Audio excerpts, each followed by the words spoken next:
What is up, YouTube, and welcome to this brand new Christmas special of Doctor Who video review. So if you're new to the channel, a like and a subscribe is super appreciated.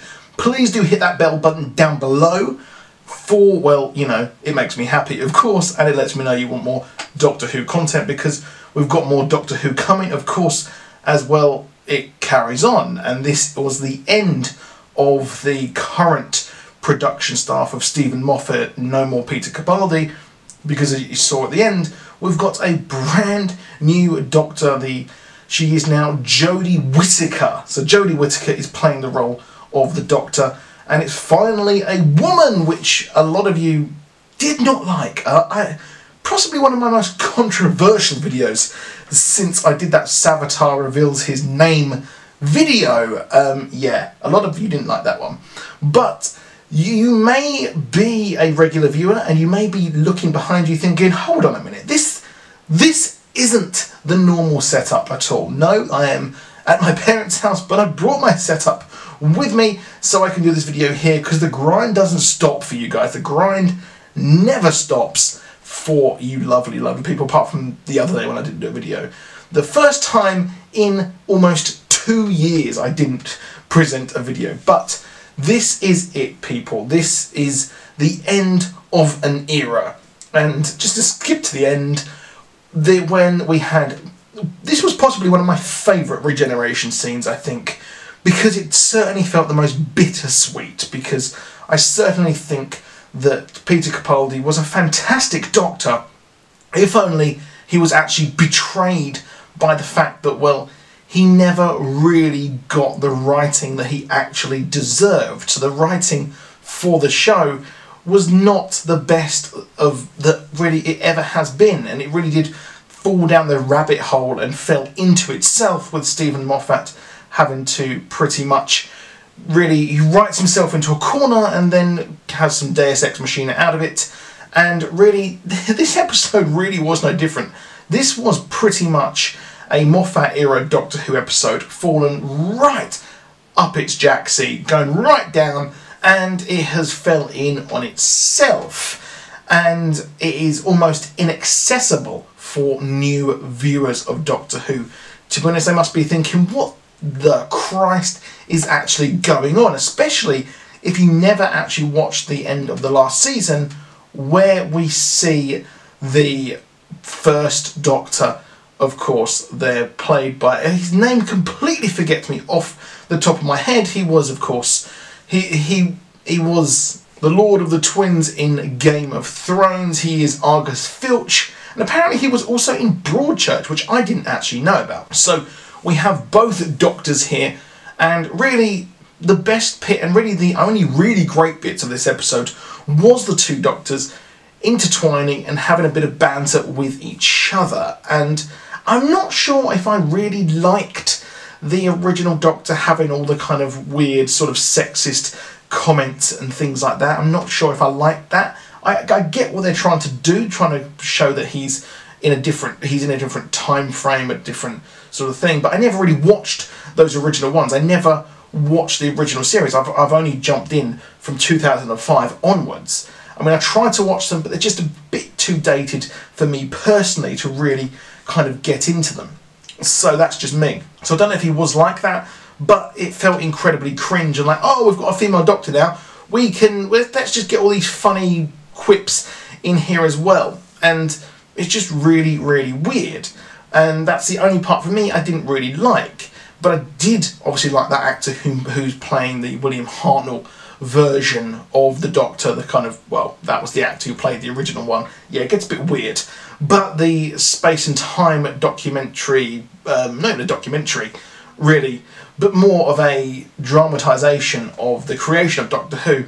It was really cool how they did that, how they brought him in and he kind of merged, his face merged into how he is, or this actor. So I thought that was really cool there, how they did that. And I did like, I don't know what this country's obsession really is with World War I, because really, obviously, yeah, we have a big obsession because we were one of the countries that started it. Well, you know, it's up for debate, isn't it, of course. But with World War I, it sets a fantastic story. It's set around the Christmas truce, as we found out at the end, which never actually happened again because the top brass made sure that that never happened again. But we have the fantastic Mark Gatiss here playing the role of, well, the captain is what we were told, and he is stuck out of time. And really this kind of weird sort of, not villain, so it's a strange one here, because even Peter Capaldi's doctor said that it's weird when it's not a villain, which it wasn't. It really was not a villain here whatsoever. So it's really weird. The whole episode was just strange, and it really did feel like a hell of a lot of fan service. But these people are taking people out of time so they can talk to their loved ones once more, which is a bit like Black Mirror's San Junipero when you think about it. So that's the first thing I thought of when I saw that. So it's an interesting theory. I guess it does go against the grain of having a typical, you know, Dalek or Cyberman or anything, any of these classic villains, or maybe the Weeping Angels or something like that. Well, I would have loved to have seen them again. And I have to say that hallway looked like I can't remember the kids show that they had. I think it might have been the class where the Weeping Angels were shown to be the villains of the piece. So I remember looking at a clip on it on YouTube. I'm sure people who are watching this can let me know exactly what I mean down below in the comments. So I thought that's where they were going. I think it was the class or something like that, but they weren't. They are simply a benevolent group of people, or a scientist woman from the future doing really a nice thing. But then you have to wonder about the ethics.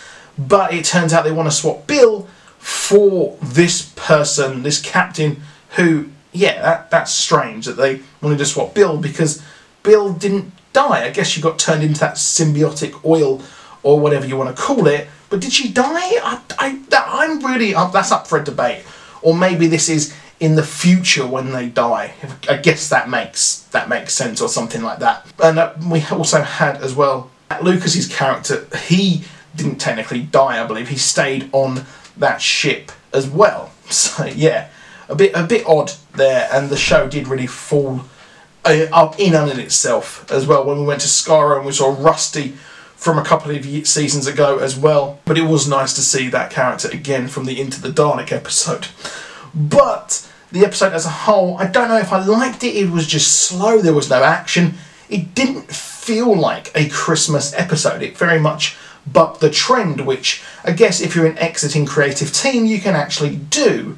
But it never really felt like anything. It felt like the end of a chapter, but it didn't feel like anything big actually happened, obviously apart from 2 regenerations. But it never really, for me, felt like there was much action or any stakes. There never really felt like there was any stakes at all. But what was really the big reveal at the end there was that we had the reveal that the captain was Lethbridge Stewart. And Lethbridge Stewart was, or his descendants were members or the leaders of UNIT. So his descendant led the units, I guess you could say. And we actually had his female descendant later, but it was this season, I think it was this season or the season before, that we actually had that, which was really cool. So hopefully we'll get a UNIT spin-off TV show again, which I really doubt. But the episode again felt weird. I felt like the whole going to Skaro with Rusty and things like this, it just felt really weird, and the face huggers just felt off, completely off for me. I didn't like that at all. But it was a very heartfelt episode. I very much, as a fan who has watched all 10 seasons of this and, well, knows of the ones of the past, well, I kind of appreciate that. I appreciate you. I understand what was going on, and it really did feel very heartfelt, especially having both doctors, and they had to learn that, well, you are here forever, and the Doctor will never actually die. He'll just always regenerate, or now she will regenerate, which for me, I really did like the fact that she went, oh, brilliant. I was like, oh, that's optimistic. And the Doctor's speech at the end was fan-bloody-tastic. But we have our 13 now. She is there, and, well, she's lost the TARDIS. She pressed the wrong button, crashed, lost the TARDIS. I don't think that's doing much for the trolls, who will eventually absolutely hate on this episode for it merely introducing a female regeneration. Although the Doctor doesn't have a gender, so it's not really female, it just looks like a female, I guess. Whatever. But it was a decent episode, and hopefully we will move forward. I'm interested to see where this goes next, because she actually was falling to Earth, and that was actually London. If you could see, there was the Thames, and you had the, well, North and South London there, obviously. And we're going to land in London once again, and that's where she'll find, of course, the rest of her group of people and her apprentices or assistants or whatever. But it was an interesting episode, I'll say the least. I didn't think it was good, I didn't think it was bad. I just felt like it was a nice love letter to the show. However, that is it for this video. Please do drop a like, please subscribe, and I'll be back again with a better setup. See you soon, goodbye.